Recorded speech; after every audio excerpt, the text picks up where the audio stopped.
Hello, everyone. I hope you're doing well. Let's talk WTT rule changes.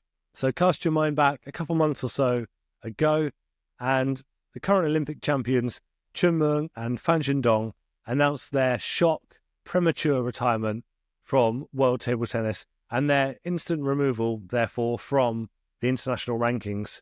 The reason they cited was WTT's rules around mandatory participation. Essentially, if you don't compete in enough WTT events in a year, you're going to start facing fines. And that's something that Quadri Aruna found out in 2024. And then to compound the bad news, a couple of weeks later, Ma Long, the GOAT himself, announced his retirement as well.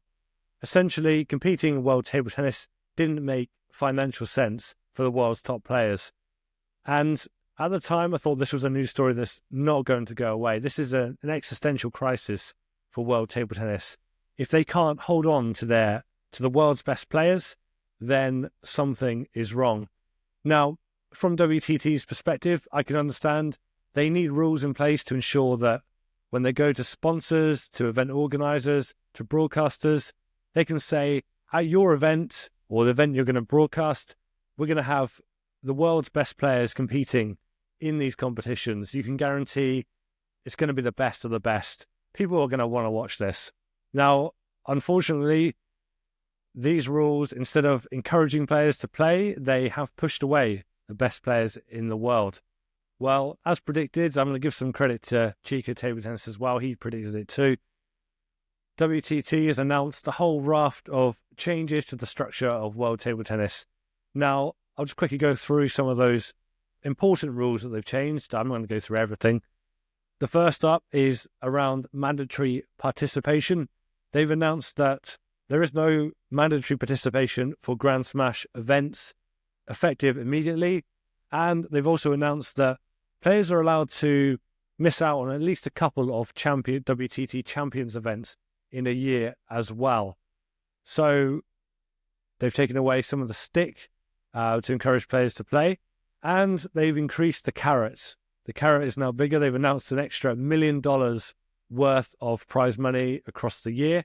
And this is going to be heavily focused towards those who actually win the WTT events. So again, that's focused towards the top of the international rankings, the best of the best, the cream of the crop. Zhendong, for example. And they've also announced a very specific rule which can only have Chen Meng and Zhendong in mind, and that's a golden ticket rule for Olympic champions. Olympic champions will be invited to all WTT Grand Smashes across the year. Now, exactly how this is going to work, I don't know. Will Zhendong and Chen Meng get ranking points if they win the Saudi Smash, for example? I don't know, because there's quite a lot of ranking points available from Smash events. Or is it just going to be the prize money for these competitions? Now, that's great if we get to see Zhendong and Chen Meng competing in world table tennis. That's good news. I think some of these rule changes are fantastic, but it doesn't solve the Ma Long problem. Unfortunately, Ma Long has had a premature retirement.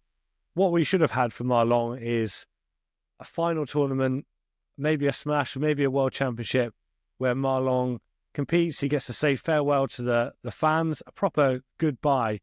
But that's something, unfortunately, we're going to miss out on. I don't think he's coming back, at least with these current rules in place.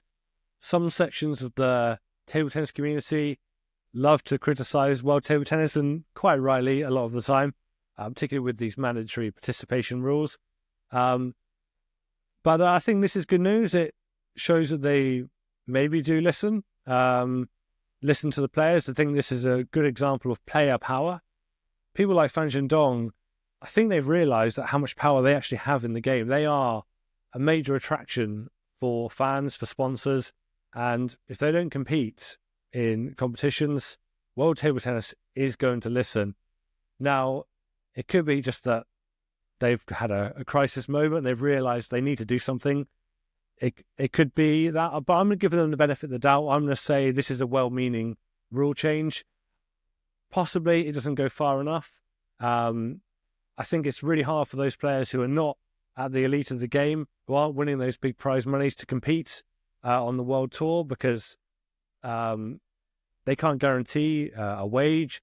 They can't guarantee that they've got enough money each month to pay their mortgage, for example. And when they have offers from clubs to play in leagues where they get a guaranteed wage, often they're going to choose to play for those league teams, and they may not compete on the world tour. So again, I don't think these rule changes go quite far enough. I did find World Table Tennis's self-congratulatory Facebook post pretty hilarious, though, I have to say. Lots of quotes from players saying how much they appreciate the rule changes. It felt a little bit tone deaf to me, to be honest, especially seeing as it was rules that they'd implemented in the first place that had caused all this kerfuffle, essentially. Now, another thing I did want to talk about in this video, tangentially related to this subject, is a sort of reaction to another YouTuber's video. That was a video by Table Tennis Media, and I'm just going to get up the title. It was a very provocative title and a very thought-provoking video. So the title of the video was WTT is what table tennis community deserves. Now, some of that video hurt me personally, and I can't say I agree 100% with everything that was said in the video. Table tennis remains a niche sport, and in most of the countries around the world, the only kids to pursue this sport are the ones who don't see a future in football, basketball, or any other well-paid sport. Roughly saying, table tennis gets leftovers. But there were lots of really interesting points that Table Tennis Media made in that video. Sorry, I don't know your name. I'm sure somebody knows. But essentially he was arguing that there's been very little criticism of World Table Tennis outside of a few players on the tour. All the major table tennis YouTube channels, the media, there's been very little criticism. So he cited Table Tennis Daily, Pongfinity, and Adam Bobrow for their sort of lack of comment on this pretty serious subject. Now, I can understand why Adam Bobrow wouldn't comment on it. He is an employee of World Table Tennis, or that's at least where he gets his money from. So I can understand him not commenting on it.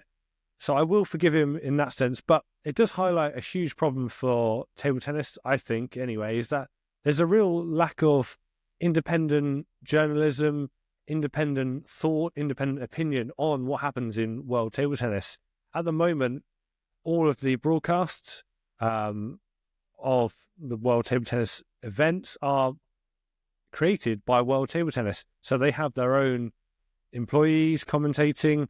There's no outside thoughts and outside voices, particularly beyond a few smaller YouTube channels, as Table Tennis Media highlighted in his video.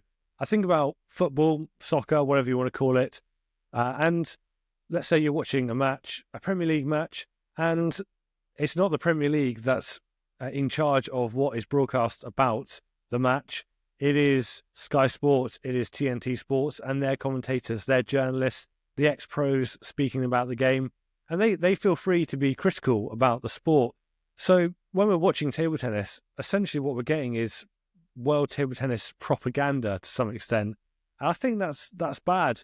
I think a healthy sport has healthy criticism. It has left field opinions. It has outside opinions. It has ideas. And what I would love to see is one of the major broadcasters have a deal with World Table Tennis where they provide the coverage. They have their own commentators who are free to give their opinions about what happens in World Table Tennis. They don't have to just say how great everything is, how wonderful World Table Tennis is, how wonderful this tournament is, because sometimes it's rubbish. Sometimes there's no one in the crowd, but equally, sometimes it's fantastic. And it would be nice to have commentators who you get the feeling that they're genuinely into the sport and they're not just propaganda merchants. And I'm not quite as critical of Adam Bobrow as Table Tennis Media is. I think he overall is a net positive for the sport. For example, I had a friend during the Olympics. He thought that his commentary was excellent.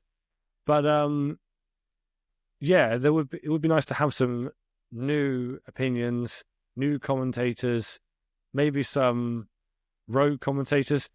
I think about in football, we have someone like Roy Keane. Now, a lot of people don't like Roy Keane, but he's got a lot to say that's often very critical of players of the tournament, and it's entertaining. At the end of the day, sport, if you're just a fan watching from home, it should be entertaining. That's a reason to watch. You want to care about what you're watching about. You want to talk about it. You want to feel something about it. You might disagree with the commentators, and that's a good thing. That's a reason to watch. So yeah, thank you to Table Tennis Media for a very thought-provoking video. Good on you.